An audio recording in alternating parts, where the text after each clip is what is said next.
You can't force your kid to be anti-fascist. It's going to backfire for obvious reasons. I'm going to refer to the great Emma Goldman to help explain why. Goldman has an amazing essay from 1906, 120 years ago. It's called The Child and Its Enemies, and here is how it opens. Is the child to be considered as an individuality or as an object to be molded according to the whims and fancies of those about it?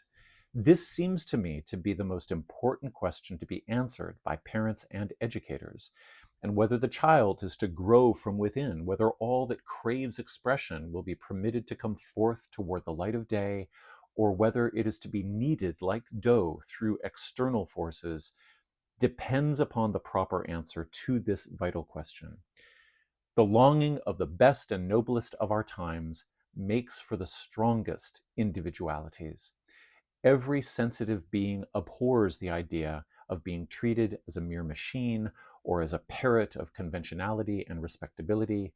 The human being craves recognition of his kind. All right, a few points off the top. If you want good writing, some of the best stylists ever come from the communist and anarchist writers of the early 20th century.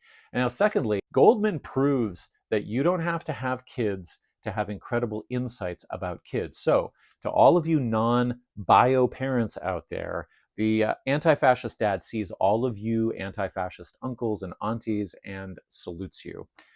Thirdly, Goldman uses the term individuality here, but they don't mean individualism. As an anarchist, they mean something more like the uniqueness of each child.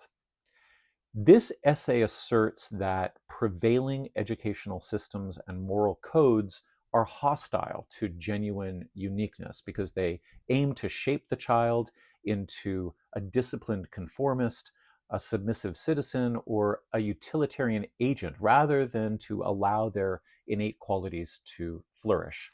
Does that sound familiar? Goldman is especially sharp on how conformism garbles the sexual agency and freedom of the maturing person.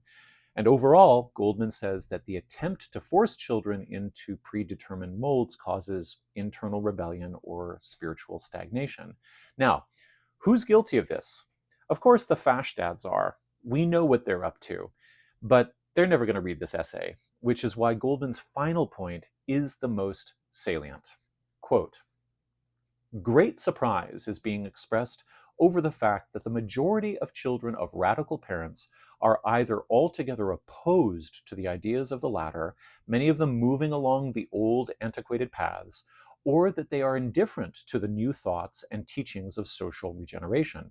And yet, there is nothing unusual in that. Radical parents, though emancipated from the belief of ownership in the human soul, still cling tenaciously to the notion that they own the child and that they have the right to exercise their authority over it.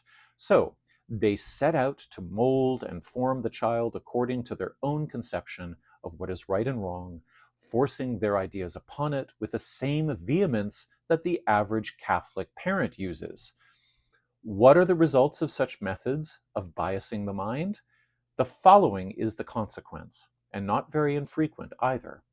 The child, being fed on one-sided, set and fixed ideas, soon grows weary of rehashing the beliefs of its parents, and it sets out in quest of new sensations. No matter how inferior and shallow the new experience may be, the human mind cannot endure sameness and monotony.